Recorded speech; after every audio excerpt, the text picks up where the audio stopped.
মা, আমি স্কুলে যাচ্ছি। বাবা, বসো আগে। এত তাড়াহুড়ো কেন? খালি পেটে কখনো বের হতে হয় না। এটা তো নেয়ামত। খাওয়ার আগে বিসমিল্লাহ বলেছ তো?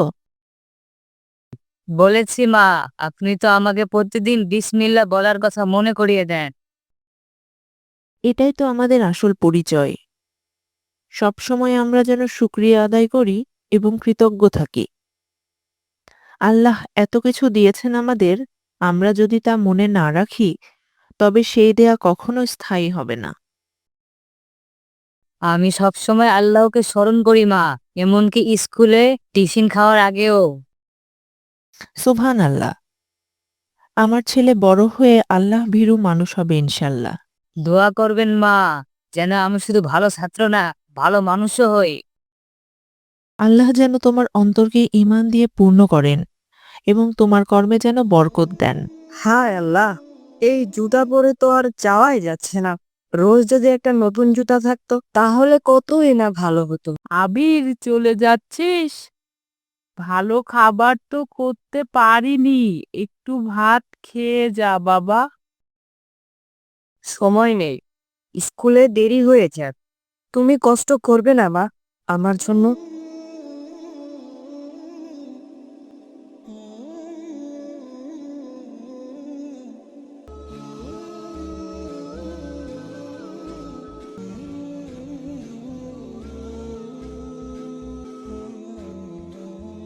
এই জুতা যদি একদিন আমার হতো, স্কুলে যখন খেলাধুলা হয়, আমি আর পিছিয়ে থাকতাম না তাহ।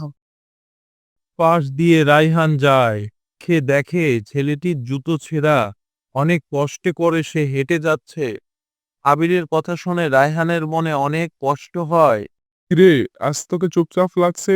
স্কুলে কিছু হয়েছে নাকি? না বাবা, সব ঠিক আছে। নাকি পরীক্ষার রেজাল্ট খারাপ হয়েছে? না, রেজাল্ট ভালো হয়েছে। কিন্তু বাবা, আমি আজ একটা জুতো কিনতে চাই। জুতো? তোর তো এক গাদা জুতো পরে আছে রুমে। কতগুলো তো পরিস না ঠিকঠাক, আবার কিনবি? এটা আমার জন্য না, এটা দরকারি একটা কাজের জন্য। কোন দরকারি কাজ বল একটু শুনি। আজকে স্কুলে আসার পথে এক ছেলেকে দেখলাম, আমার বয়সী, স্কুল ব্যাগ পিঠে, কিন্তু পায়ে ছেঁড়া জুতো, ফাটা জায়গা, পা বের হয়েছিল, তবুও সে হাঁটছিল। আমি জানি না কেন তার মুখটা বারবার চোখের সামনে আসছে। তার জন্য একটা জুতো কিনতে চাই বাবা। ওর চিন্তা আমাকে ভাবিয়ে দিল।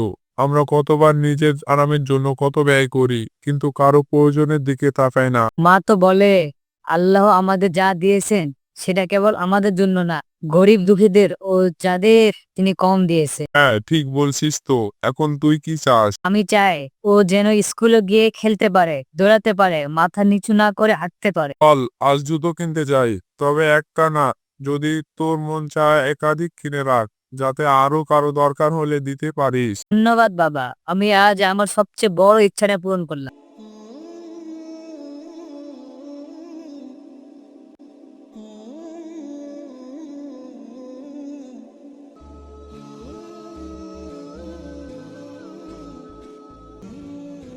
আঙ্কেল, এই জুতোর এক জোড়া দিন, এই ছোট সাইজে।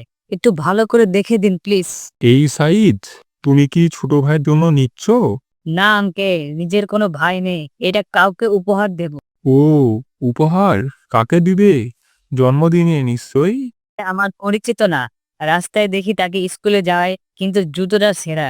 আমি শুধু চাই সে যেন ভালোভাবে হাঁটতে পারে। সোহান আল্লাহ, আজকালকার বাচ্চারা এতটা বড় মনের হয়, ভাবতেও পারিনি। আচ্ছা, তোমার জন্য তাহলে সবচেয়ে ভালো প্যাকেট করে দিচ্ছি আমি। জানেন আঙ্কেল, আমি মনে করি এই জুতার জন্য সে আল্লাহর কাছে অনেক শুকরিয়া আদায় করবে এবং সবসময় আল্লাহর উপর ভরসা রাখবে। আঙ্কেল, তোমার মনে চিন্তা দেখে আমার অনেক ভালোই লাগলো।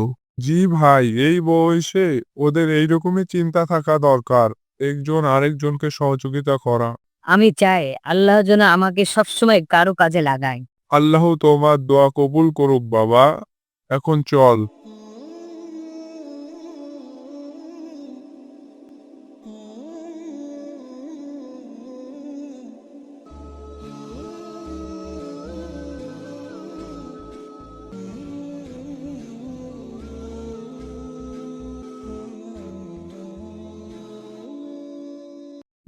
ছেলেটার বাড়ি তো এটাই। হে আল্লাহ, তুমি তো জানো আমি তাকে চিনি না, সে আমায় চিনে না, কিন্তু তুমি তো দুজনকেই চেনো। হে আল্লাহ, তুমি আমার এই দান কবুল করো। আমি শুধু তোমার সন্তুষ্টি আর ওর মুখে একটুখানি হাসি চাই।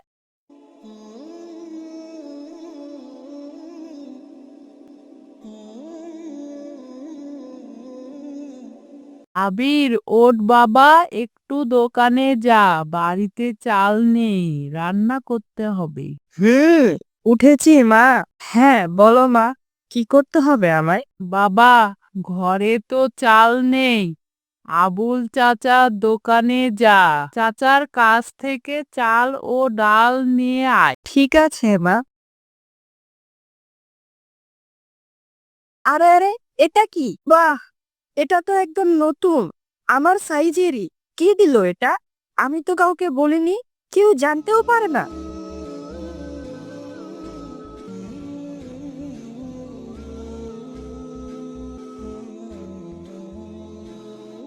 হে আল্লাহ, আমি জানি না কে দিয়েছিলে, আমি কিছুই জানি না, কিন্তু তুমি তো জানো। তাকে ভালো রেখো, অনেক ভালো রেখো। আজ স্কুলে যেতেও আর ভয় লাগছে না, কেউ আর আজ হাসবে না। আজ আমি মাথা উঁচু করে হাঁটবো আল্লাহ। তুমি এটা করেছো যেন আমি খুব খুশি হয়েছি রাইহান। এটা শুধু একটা জুতো ছিল না, এটা ছিল একটি ভালোবাসার বার্তা। আমি বড় কিছু করতে পারিনি, কিন্তু মনে হয়েছিল ওর ছোট হাঁটার পথটা একটু সহজ করে দিতে পারি। তুমি জানো অধিকাংশ মানুষ যখন দান করে তখন তারা চায় সবাই জানুক, কিন্তু তুমি চুপচাপ করেছো। বাবা, আমি শুনেছি রাসূল সাল্লাল্লাহু আলাইহি ওয়াসাল্লাম বলেছে গোপনে দান করো, এমন ভাবে যে ডান হাত দিলে বাম হাত যেন না জানে। আমি শুধু চেয়েছি আল্লাহ জানুক, এটাই তো যথেষ্ট, তাই না বাবা? সুবহানাল্লাহ, তুমি খুব ভালো কাজ করেছো বাবা। তুমি তোমার নিজের মনকে বড় করেছো। বাবা, আমাদের অনেক কিছু আছে, কিন্তু তাদের তো অনেক কষ্ট করতে হয়। দান মানে শুধু সম্পদ নয়, দান মানে হৃদয়ের বিস্তার। দেখো বাবা, সে হাঁটতেছে, নতুন জুতা পায়ে মাথা উঁচু করে। তুমি যদি এমন থাকো, আমি মনে করি আমি সফল বাবা হয়েছি। দর্শক, আমরা সমাজে দান করি কিন্তু মানুষকে দেখাই। এমন অনেক ব্যক্তি আছে যারা দান করে কিন্তু কাউকে জানতে দেয় না। আমাদের দান সদকাগুলো আল্লাহ তাআলা কবুল করে।